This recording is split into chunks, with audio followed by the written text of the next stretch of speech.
Napaka-cute ng motor na to. Pero napaka-astig ng design. So, aakalain mo sa unang tingin is manual motorcycle. Pero ito po ay fully automatic.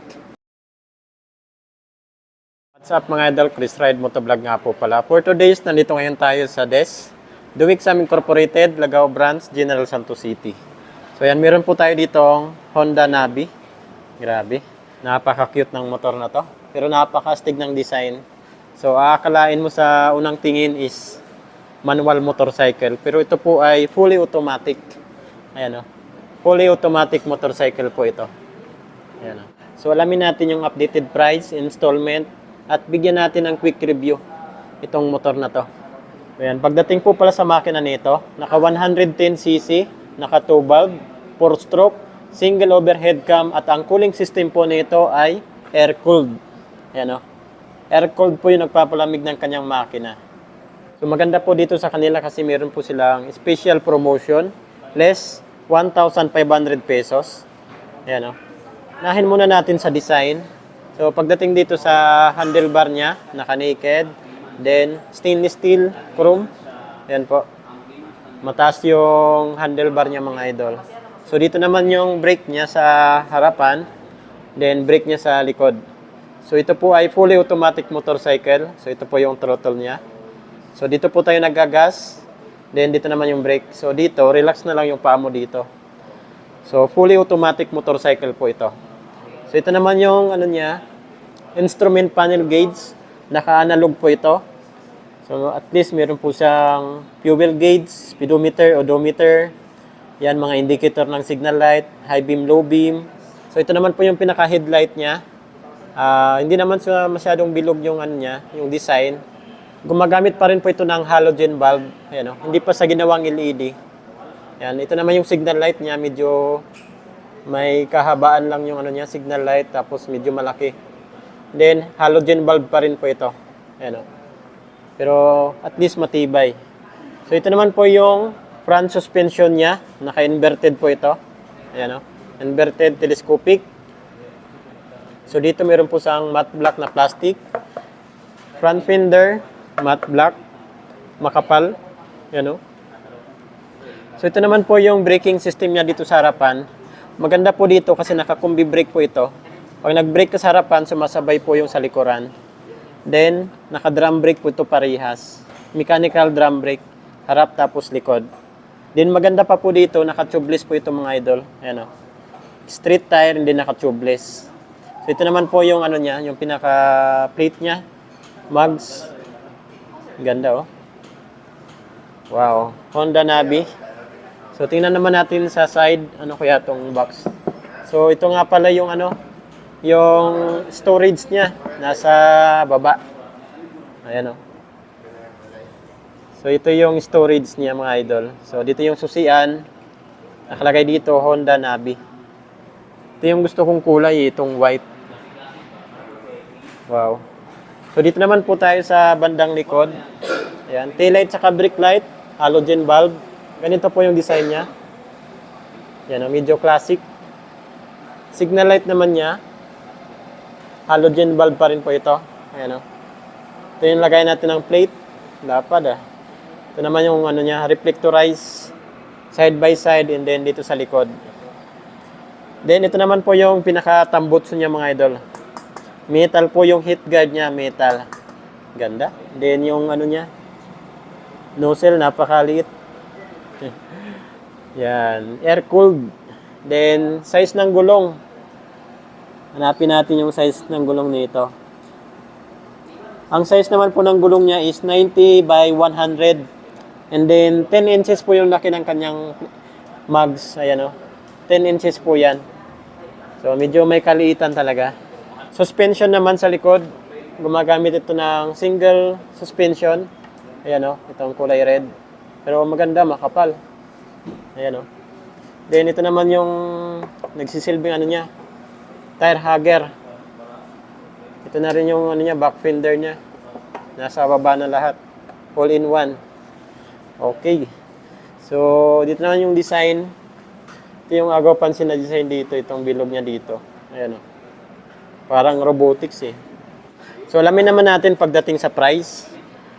So dito pa rin tayo nag-inquire sa DES, The Wixam Incorporated. Ang model po nito is Nabi 110, fully automatic. So ang cash price po nila dito ay 62,000. Then, swerte kasi may less 1,500. So ito magiging ano lang to, 60,500 pesos na lang to. Then sa installment, down payment is 5,000 pesos. Sa 3 months, 19,867. 6 months, 11,066 pesos. 12 months, 1 year, 6,149. 18 months, 4,510. Sa 24 months, 2 years ay 3,691. 30 months, 2.5 year ay 3,199. Sa 3 years, ayan o, 36 months ay 2,871. Less 200 pesos. So ito magiging ano na lang to, 2,671 yung 3 years nyo nito. So kung magdadaw naman po tayo ng 15,000 at 30,000, so ito na lang po yung monthly niya.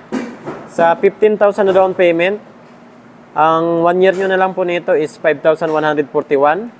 Sa 2 years, 24 months ay 3,099 pesos. Then sa 3 years naman po nito na installment ay 2,419. Yan o. Then rebate pa yan ng 200 pesos. So ito magiging 2,219 na lang to. So kung ano naman po, 30,000 yung down payment natin, kalahati talaga sa presyo, 30,000. So 30,000 na down payment. Sa 12 months, 1 year ay 3,628. Sa 2 years, 24 months ay 2,212. Sa 3 years, 36 months ay 1,739. So rebate pa yan ng 200 pesos, so magiging 1,539 na lang yan. Okay na mga idol. Oh. So ayan, kapag mas malaki yung down payment nyo, at least may idea na kayo kung kukuha na kayo ng motor na to. So rebate po yan ng 200 pesos. Then sa mga previous po dito sa kanila, free helmet, jersey, TPL insurance, at 3 years LTO registration. So yan mga idol, Honda Navi 110, available po dito sa kanila. Tapos ito naman, maabil nyo to, cash or installment. Yan o. So ito maglilis pa yan, maglilis pa po ito. Kapag naabil nyo po itong 1.5. Buksan naman natin yung ilalim ng upuan niya. Naka-open na pala to. Yun. So may maliit pa sana compartment dito. Ayan o, mga idol. Yan dito. Tapos ito naman yung sa battery. Yan. Ito na yung mga wire niya. Yan o. Tapos dito naman o. May malalagay ka pa ditong basahan o.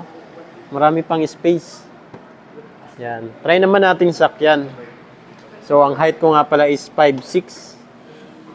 Abot na abot talaga. Yan o. So ito yung makikita nyo pag nasakyan nyo itong motor na to.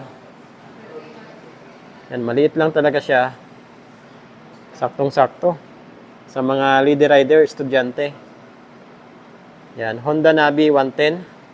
So dito naman po sa left side, dito sa handlebar niya. Dito naman po yung brake. Then, switch. High beam, low beam. Turn signal light, horn. Yan o, meron pa sa ditong choke. Yan o. Automatic motorcycle pero may choke. Okay ah. So ito naman sa right side, dito po yung electric start. Yan o, electric start. Then, maganda po dito kasi may kickstart pa rin po ito. Yan o. May kickstart assist pa rin po ito. Wow. Then may switch din po yung ano niya, yung side stand niya. Pag naka-side stand po yan, hindi gagana yung makina nyo. Hindi mag-start. So yan, bakit Honda Navi 110 naman yung kukunin yung motor?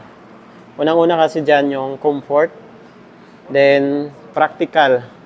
Kasi matipid sa gas.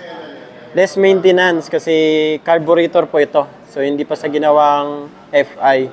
Pero matipid po ito sa gas. Naglalaro po sa 45 to 50 yung ano nito, kilometer per liters.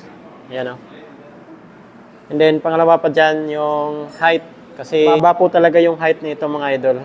Handling, maganda po talaga yung handling niya. Madali lang i-maneuver, and then madali lang talaga dalhin itong motor na to. Sa ignition pala nito, nandito po sa pinaka ano niya, panel gauge. Yan, dito sa pinaka head niya. Yan o. Yan, gas tank niya. Wow.